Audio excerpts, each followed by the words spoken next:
Okay, magandang maga po sa inyong lahat ng mga nakikinig. Welcome po kayo sa FCF Ministry. Ito po ay 15 minutes everyday morning devotion tuwing Monday to Saturday po. Start po ito ng 8 o'clock AM hanggang 8:15 AM. Sa Sunday naman po, ito po ay sa pangkababaihan lamang. Nagsisimula po sila ng 7 PM hanggang 7:15 PM. Sa buwan po ng June, ang ating pong topic ay Fix Your Eyes on Jesus, or ituon ang paningin sa ating Panginoon. Ngayong umaga po, ang ating pong subtopic ay Cast Your Burden. Ito po ay hinango po natin sa Awit 55 verse 22. Ang sabi po rito, ilagak kay Yahweh iyong suliranin, aalalayan ka't ipagtatanggol rin. Ang taong matuwid, di niya bibiguin. Marami po salamat sa mensahe ito, sa talatang ito. Tayo pinanalangin muna. Panginoon, sa oras pong ito, marami pong salamat sa opportunity, Panginoon, na binigay po sa amin upang kami po ay makapagbahagi ng iyong salita. Dalangin po namin, Panginoon, na ito pong salitang ito na aming pong pagbubulay-bulayan ay mapatuloy pong bumuhay sa aming pong mga isipan, sa aming po mga puso, Lord God, upang mangusap ito, Panginoon, at maipamuhay po namin, Panginoon, ang mga talatang ito na aming pong pagsasalusaluhan sa umaga pong ito, Lord God. Nihiling po namin sa iyong banal na Espiritu na samahan po kami, Panginoon, at patuloy mo kaming ipaunawa sa amin, Panginoon, ang mga salitang ito, Lord God. Maraming pong salamat sa umaga pong ito, sa pangalan po ni Jesus we pray. Amen. Amen. Tuloy nga, sa panahon natin ngayon, marami po tayong mga kinakaharap na mga suliranin o problema sa buhay. Dahil ngayon po ay umiiral pangayon ang pandemic or COVID-19, kung saan nagbabago at nagpahirap sa ating pong buhay ngayon. Tunay nga na mga ating pong titignan, ibang-iba po tayo ngayon sa nakalipas na taon. Dahil ngayon po talaga pong napakarami po natin suliranin kinakaharap. Tulad na lamang po ng mga kaibigan po natin ngayon na nawalan ng trabaho. Hindi po nila alam kung saan po nila kukunin na kanila pang araw-araw na pangangailangan. May mga kumpanya po ngayon na nagsara dahil wala na po silang puhunan para pang tustos pa sa kanilang mga trabahador. May mga estudyante po tayo na gusto pong mag-aral, kaya lang wala na po silang pambili ng mga gadgets dahil ngayon po ay online na po ang pag-aaral. Hindi po nila alam kung makakapagpatuloy pa po sila ng kanilang pag-aaral. At may mga kakilala po ako ngayon na namumblema dahil yung kanilang upa, ilang buwan na po silang hindi nakapagbayad. Hindi po nila alam kung saan nila kukunin yung kanilang pang-upa.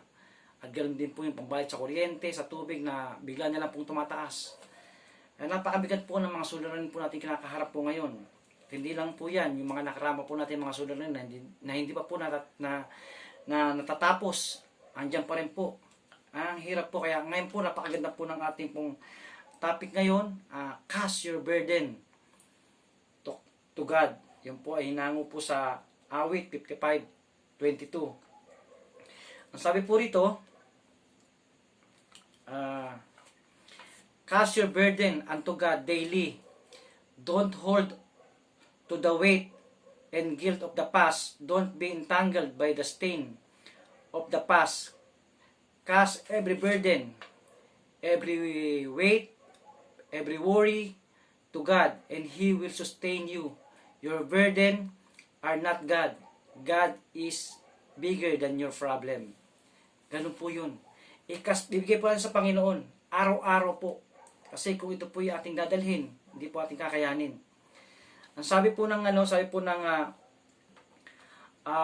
concordance, Hebrew word ng cast ay shalak, which means to throw, cast, hurt, or fling. Violently throw your burden to God, entrust your burden, care, and worry over to God. Let sustain you, let God carry your burden away. Yun po yun. Ibig sabihin po nito, like for example, ganito po yun. Kunwari, naglalaro ka ng basketball, nasa iyo po yung bola. Alam mo na hindi mo kakayanin na mapanalo yung laro. Hindi mo kakayanin na may pasok yung bola sa ring dahil sa dami ng mga balakid na humaharang sa iyo. Ang gagawin mo, hahanap ka ng isang mong teammate na may kakayahan na ipasok yung bola sa ring. May kakayahan na ipanalo yung laban. Kaya siya yung hahanapin mo. Doon mo ipapasa yung bola. Dahil may tiwala ka sa Kanya. Ganon din po tayo sa ating Panginoon. Pag alam mo na hindi mo kakayanin yung problema o suliranin na nasa iyong harapan, o nasa iyong puso, o nasa iyong isipan, hanapin mo ang ating Panginoon. Siya lamang po ang may kakayahan na ipanalo ang laban. Na ipanalo yung suliranin na nasa ating pong buhay. Dahil siya lamang po ang makapangyarihang Diyos. Yun po yun. Kapag tayo po ay hindi po natin ito ipinasa, sinarili po natin ang mga suliranin ito sa ating pong buhay, ito po ay magdudulot sa atin ng oppression or depression sa ating pong buhay. Isang mabigat na alalahanin sa ating pong buhay ito. Na magdudulot sa atin na karamihan po dito ay nagpakamatay. Karamihan po rito ay nahulog sa pagkakasala. Karamihan nagkasakit dahil hindi po nila ibinigay yung kanilang bigatin. Sinarili po nila sa kanilang mga puso. At ito po ganyan po ang nangyayari. Yung mga bata na napuno ng problema, makita mo nagiging mature ang kanilang mga mukha dahil sa mga problema kinakaharap po nila. Nakakatawa nga minsan na nakita ko yung aking kaibigan na dati kay ganda-ganda. Nung minsan nakita ko siya, ano nangyari sa'yo? Sabi ko sa kanya, parang nagkaroon ka ng wrinkles sa iyong mga mukha. Ano ang pumasagot sa akin? Dahil ko kasi problema kinakaharap dahil kong mga suliranin kinakaharap Ganun po yun. Yun po naging resulta kapag hindi niyo po ito ipinasa sa ating Panginoon. At ito po yung tinago o sinarili. Mahirap po yun. Sabi nga po ito, kaya huwag po nating hayaan na lumaki. At huwag po nating hayaan na ito po ay itago sa ating pong puso. Yung mga alalahaning ito sa ating pong buhay. May pangako po ang Panginoon sa Matthew chapter 6 verse 31 to 34. Ang sabi po rin sa talata, kaya huwag kayong mabalisa tungkol sa inyong kakanin, iinumin o daramtin, sapagkat ang mga bagay na ito ang kinahuhumalingan ng mga taong wala pang pananalig sa Diyos. Alam na ng inyong amang nasa langit na kailangan ninyo ang lahat ng ito. Ngunit, sabi po rito, pag sumakita ninyo ng higit sa lahat ang pagharian kayo ng Diyos at mamuhay ng ayon sa kanyang kalooban at ipagkakaloob niya ang lahat ng kailangan ninyo. Kaya huwag ninyong ikabahala ang para sa araw ng bukas. Saka ninyo harapin kapag ito'y dumating. Sapat na sa bawat araw ang kanyang mga suliranin. Yung po ang pangako po ng Panginoon. Kapag tayo po ay nagtiwala sa Panginoon, kayang-kaya niya pong i-provide ang ating mga pangangailangan. Ang kailangan lamang po rito, unang-una sabi po sa verse 33, ngunit pag sumikatan ninyong pagharian kayo ng ating Panginoon. Seek ye first muna, sabi ng Panginoon, para may provide niya pangangailangan niyo. Paano po 'yun? Simple lamang po. Sa pagkakataong ito, kung di mo pa na-experience na pagharian ka ng Panginoon sa buhay mo, simple lamang po, panalangin po ng pagsusurrender ng buhay sa Kanya. Yun lamang po ang kailangan natin para magkaroon po tayo ng katulong sa ating po mga kinakaharap na problema. Pag ang Panginoon po naghari sa buhay mo, meron ka ng katuwang, meron ka ng teammate na pwedeng tumulong sa iyo, tumulong sa ating pangangailangan. Ang kailangan mo lang po ay isurrender natin sa ating Panginoon ang ating pong buhay. Paano po yun? Ganito po, tayo po ay mananalangin. Ang panalangin ito ay ariin mong iyo para sa ating pong pagtanggap sa ating Panginoon. Tayo po ay manalangin mo sandali. Sumunod ka sa aking panalangin. Panginoong Hesus, sa oras pong ito, humihingi po ako ng tawad sa aking mga nagawang pagkakasala. Simula nung ako ay bata hanggang sa ako po ngayon ay tumanda. Inaamin ko na ako po ay nagkasala sa iyo, Panginoon. Kaya sa oras pong ito, ako po ay humihingi ng tawad sa iyo. Patawarin niyo po ako at linisin niyo po ang aking pong buhay. At Panginoon, binubuksan ko po ang aking puso, ang aking isip. Maghari ka, Panginoon, pumasok at maghari sa aking pong buhay.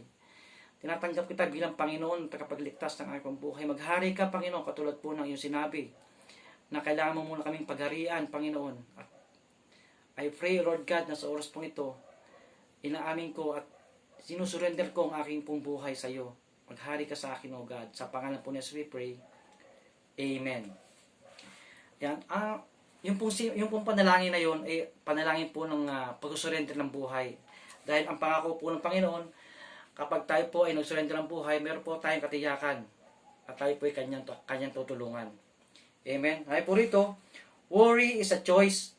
Worshipping is a decision. Fix your eyes on Christ, trust Him, and let God lead your path. Don't focus on storm, focus on God. Choose to trust Him.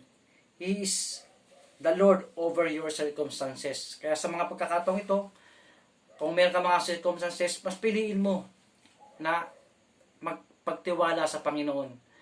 Ibigay po natin sa Kanya. Mas malaki ang Panginoon kaysa sa ating mga suliranin sa ating pong buhay. Sa ating application, sabi po rito, let God transform your heart as you cast your burden to Him daily. Don't hold on the weight of the past. Choose not to be entangled by the sin of the past.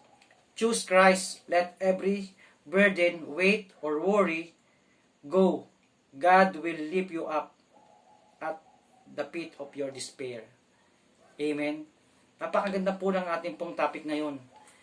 Ibigay po natin sa Panginoon ang lahat-lahat sa atin, ng ating mga pangangailangan, lahat po ng ating mga suliranin, problema, mga pagsubok na to.